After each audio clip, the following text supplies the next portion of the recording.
Hey guys, welcome back for today's video where I want to touch on what I think are the 10 best common jokers in Balatro. Since these jokers are common, they're easier to access, and you can build some really strong, solid runs out of getting these kinds of jokers. Now, if you have any disagreements, I'd love to hear about those down in the comment section, or just let me know what you think are the best common jokers that you like using. But first, before jumping into the top 10, I want to touch on some honorable mentions. So the first joker is for straight hands. Now, I pretty much almost never go for a straight strategy. Typically, when I'm playing Balatro, I like flush, high card, pair, 3 of a kind, 2 pair, 4 of a kind, 5 of a kind, things like that. So I'm generally not going for straights, but if you are going for a straight strategy, runner is great. You gain 15 chips if the played hand contains a straight. It can power up so great as you're moving your way through your run. So if I was a different kind of player and went for straights more often, this would definitely be getting in to my top 10. And if you are somebody that goes for those straight strategies, this would certainly be one that you would be looking for and using quite often. And then some other jokers that I'd like to touch on are the kind of jokers that I love getting early on in a gold stakes run, for instance, or really just any run in general. And that's getting plus multiplier into one of those joker slots early on. So things like Abstract Joker, for instance, didn't quite make the top 10 cut. Something like Mystic Summit, another plus multiplier joker. Another one, Raised Fist, adds double the rank of the lowest ranked card to your plus multiplier. And additionally, plus multipliers that you're getting from any type of flush strategy with a particular suit with Greedy, Lusty, Wrathful, and Gluttonous jokers. But like I said, these are jokers that didn't quite make the cut for me in my top 10. So the first joker that I'd like to talk about sliding into my top 10 is going to be Half Joker. I really love seeing this one early on, again, because of that plus multiplier. Getting that plus multiplier up early in your run is really beneficial in getting you off to a strong start. Whenever I see this joker, it means that I'm going to be going for something like a high card, pair, 3 of a kind type strategy. This one's going to be plus 20 multiplier if the played hand contains 3 or fewer cards. Next up at number 9, I'm going to slot in Swashbuckler, and particularly pairing this with other cards that can increase the value of held jokers that you have, like Egg, for instance. Another one to look for is something like Gift Card, where it's going to add $1 of sell value to every joker and consumable at the end of the round. So things that can increase the price of your jokers. And Swashbuckler, it adds the sell value of all other owned jokers to the multiplier. Or if you have really valuable jokers like legendary or rare jokers, if you're able to add negative jokers, anything that increases the amount of sell value that you have from all those jokers that you're holding can really power up Swashbuckler and get that plus multiplier really high as you're working your way through a run. So I'm slotting that one in here at number 9. Next one on the list is another one that's going to scale throughout the run with plus multiplier, and that is going to be Fortune Teller. So what this one does, you get plus 1 to your multiplier on this one per tarot card used this run. Tarot cards are just great in general in their own sense, powering things up as you're working your way through a run. But on top of that, you're going to get plus 1 to the multiplier on this particular joker. It's just another great one that you can scale throughout your run to add to that plus multiplier. Next up on the list, I'm going to throw in Ride the Bus. Another one of these cards that we're going to be scaling up with its power throughout our run with that plus multiplier. So this joker gains plus 1 to the mult per consecutive hand played without scoring a face card. So essentially, you'd be looking to build your run around types of hands that aren't going to be playing face cards. Now, every once in a while, you might slip up and accidentally get a scored face card in there, which can be kind of tragic if you've scaled up Ride the Bus throughout the course of your entire run, and then maybe you just accidentally slipped up and get a scored face card at some point. It totally ruins this card at that point. So it's something that you have to keep in mind and really pay attention to as to not slip up in that way. But I love these cards that you can kind of scale up that plus multiplier throughout your run. That's why I'm slotting in Ride the Bus right there in 7th. Next one on the list, I think it's a little overlooked at times, and that is Riff Raff.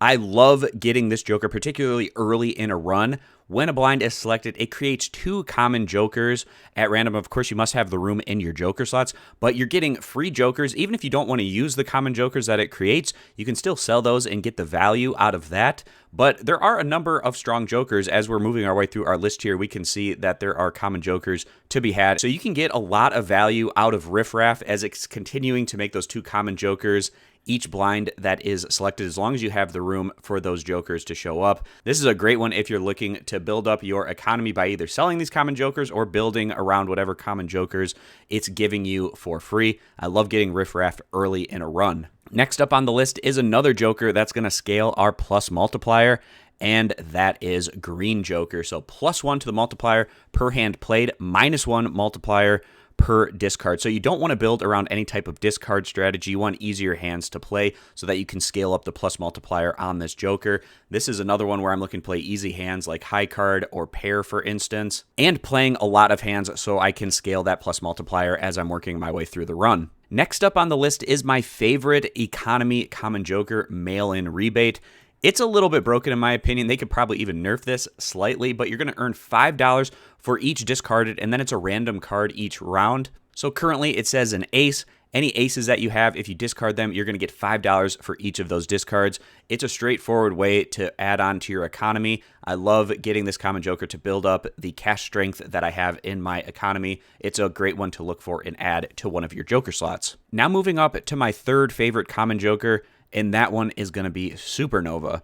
So another one that is going to scale that plus multiplier, but you can actually add this at any point throughout your run, and if you're building around one type of hand strategy, and then however many times you've played that poker hand, that is what the plus multiplier of this card is going to be. Adds the number of times the poker hand has been played this run to the multiplier. So as long as you're not really diversifying yourself and playing a bunch of different types of hands, this is one that should be able to scale throughout your run. If you're playing a lot of a certain type of hand, which is usually what I'm doing when I'm working my way through a round. So getting a card that's going to scale with that plus multiplier, love getting that, as you can see with a lot of these top 10 common jokers, and that's why I've slotted in Supernova in there to the third slot. And the reason personally why I rank this one better than Green Joker and Ride the Bus is because it's a little bit more straightforward. For instance, with Ride the Bus, if you accidentally get a scored face card, it totally screws over the plus multiplier that you've earned throughout your run, so you don't have to worry about that negative effect of that.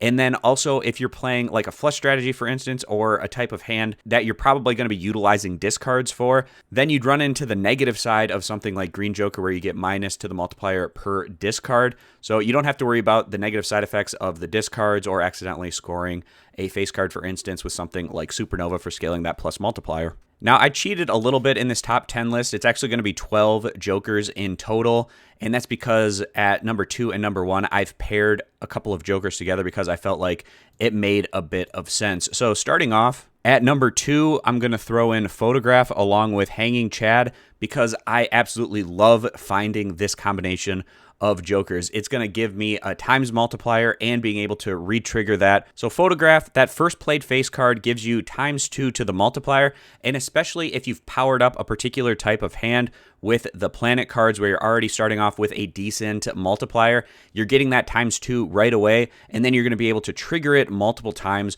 with Hanging Chad. Now imagine that first played face card has something like a red seal on it, maybe it's polychrome, maybe it's a glass card. There can be a number of ways that it just totally gets out of hand with how many times it's re-triggering that times multiplier, having on the scoring with the face cards that you're building around. So you can get extremely ridiculous high scoring numbers by building around this strategy using Photograph and Hanging Chad to re-trigger those times multipliers and scoring advantages that you can get in that way. And then number 1 on the list is going to be Gros Michel with Cavendish. So these ones, again, kind of a 2-for-1 combo in this instance. So I'll start off with Gros Michel. This is a +15 multiplier. Like I was saying towards the beginning of the video, especially in gold stakes where getting that plus to the multiplier early on is so vital. Love running into Gros Michel. Straightforward +15 to the multiplier. Now, the downside, which isn't really a downside to this card, is there's a 1 in 6 chance that this card is destroyed at the end of the round. But the benefit to this card being destroyed is it then allows you access to Cavendish, which gives you a no-nonsense ×3 to your multiplier.